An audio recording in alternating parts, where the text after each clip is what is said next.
ठीक है। इस क्वेश्चन में पहले हम पी ऑफ वन चेक कर लेते हैं। पी ऑफ वन में जो मेरा लेफ्ट हैंड साइड है is equal to 1 into 3 which is equal to 1, और जो मेरा राइट हैंड साइड है वो हो जाएगा 1 into 4 into 1 square plus 6 into 1 minus 1 whole divided by 3। तो ये हो गया 1, 4 into 1 square is 4 plus 6 10 minus 1 is 9, 9 divided by 3 is equal to 3. Sorry, 1 into 3 is 3. Sorry. ठीक है? Sometimes you snap. Now since LHS and RHS are equal, you can say that P of 1 is indeed true. Next step में हम assume करते हैं, और हमारा assumption क्या है? हमारा assumption है कि P of K should be true. P of K should be true. तो इसका मतलब है कि हमने अज्यूम किया कि 1 into 3 plus 3 into 5 till 2k minus 1 into 2k plus 1 must be equal to k into 4k square plus 6k minus 1 and this whole divided by 3। ठीक है, और हमें अब प्रूव क्या करना है? अब हमें प्रूव करना है कि prove that P of K plus 1 is also true. इसका स्टेटमेंट क्या हो जाएगा? इसका स्टेटमेंट हो जाएगा 1 into 3 plus 3 into 5 till 2k minus 1 into 2k plus 1, और एक टर्म और आएगा विच is 2k plus 1 into 2k plus 3। ये तुम्हारा LHS हो गया, और आपका जो RHS है उसमें k की जगह आप k प्लस 1 कर देंगे, तो ये k plus 1 into 4 times of k plus 1 whole square plus 6 times of k plus 1 minus 1 and this whole divided by 3। Usually we proceed with taking LHS, but यहाँ पे थोड़ा सा RHS भी कम्बरसम सा लग रहा है, तो मैं साइड में ना RHS को भी सॉल्व करके देख लेता हूँ कि RHS एक्चुअली बचता क्या है। RHS में भी पर्टिकुलरली ये वाला टर्म, इस टर्म को हम थोड़ा सा सॉल्व करके चेक कर लेते हैं। तो RHS मेरा आ जाता है k प्लस 1 बाई 3, तो मेरे पास बच ही गया, और ये जो ब्रैकेट में येलो वाला टर्म जो मैंने हाईलाइट किया है उसको मैं ओपन कर लेता हूँ। ये हो जाता है 4 into k square plus 2k plus 1 plus 6k plus 6 minus 1।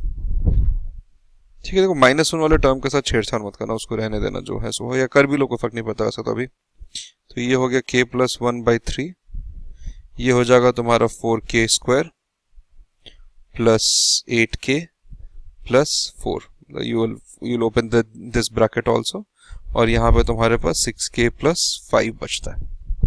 So this becomes equal to k plus 1 by 3 into 4k square plus 8 plus 6 is 14k and 4 plus 5 is 9।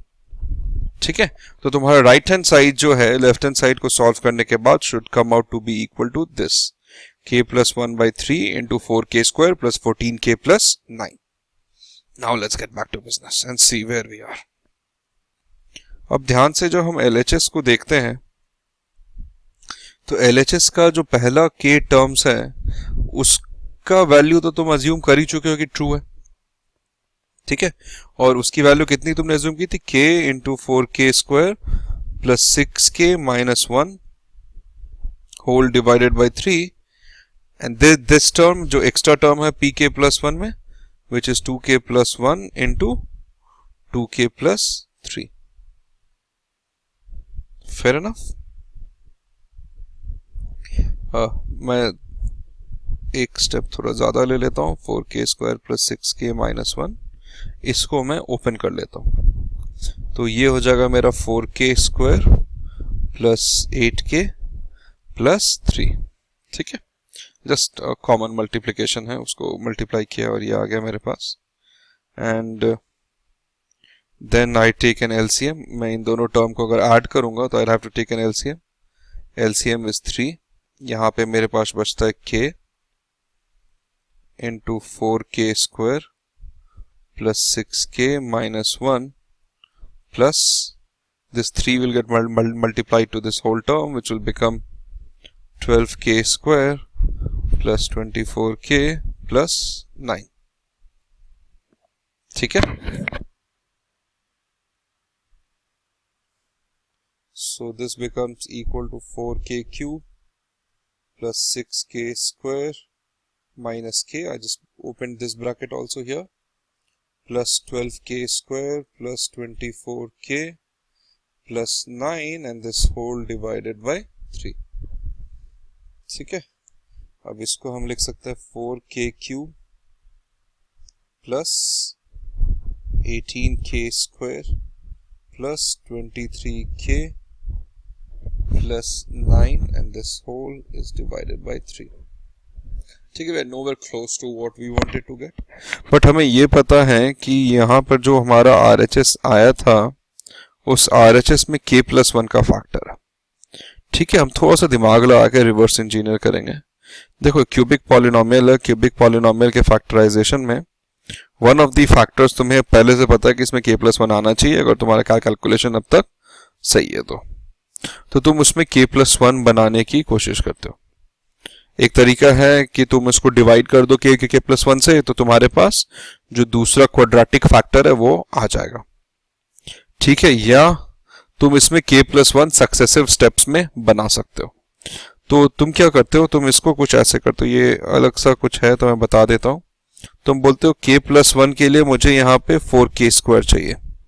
तो 18k स्क्वायर में से 4k स्क्वायर चला गया तो क्या बचा आपके पास, 14k square plus 23k plus 9/3. तो देखो यहां पर तुम जो है 4k स्क्वायर कॉमन लोगे तो क्या बचेगा, k+1.